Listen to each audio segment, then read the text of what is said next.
గుంటూరు జిల్లాలో అక్రమ mining జరుగుతోందంటూ TDP నేతలు రోడ్డెక్కారు. చేబ్రోలు మండలం వీరనాయనిపల్లి, సుద్దపల్లి ప్రాంతాల్లో మైనింగ్ చేస్తున్నారని ఆరోపణలు వెల్లువెత్తిన నేపథ్యంలో గుంటూరు నుంచి భారీగా టీడీపీ నేతలు తరలి వెళ్లారు.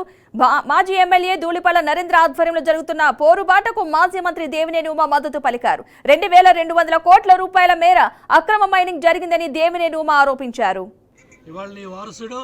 2200 కోట్లు దోపిడీ చేసి ఇంత పెద్ద ఎత్తున దోపిడీ కార్యక్రమం జరుగుతూ ఉంటే ఇవాళ ఉద్యాన పంటలు దగ్గర 19-20లో 1227 ఎకరాల్లో వేస్తే 20-21లో 665 ఎకరాలకు పడిపోయింది. 21-22లో 545 ఎకరాలకు పడిపోయింది. దగ్గర 700 ఎకరాలు పైగా 2200 కోట్ల దోపిడీ అంటే తాడేపల్లి కొంప ఓటా ఎంత, అధికార యంత్రాంగం ఓటా ఎంత, ఎమ్మెల్యే ఓటా ఎంత, ఎవరు ఓటాలు ఎంత వెళ్ళి ఇవాళ మీ ఓటాల సంగతి దేవుడెరుగు. కానీ ప్రజల ప్రాణాలు తీస్తూ ఉన్నారు. రోడ్ల మీద గుంటల్లో పడి ఎంతమంది హాస్పిటల్ పాలయ్యారు. ఈ దోపిడీ బట్టబయలు అవ్వాలి.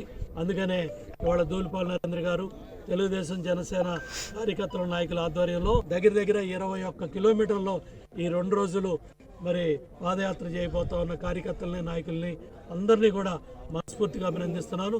ఈ దోపిడీని బట్టబయలు చేయాలి.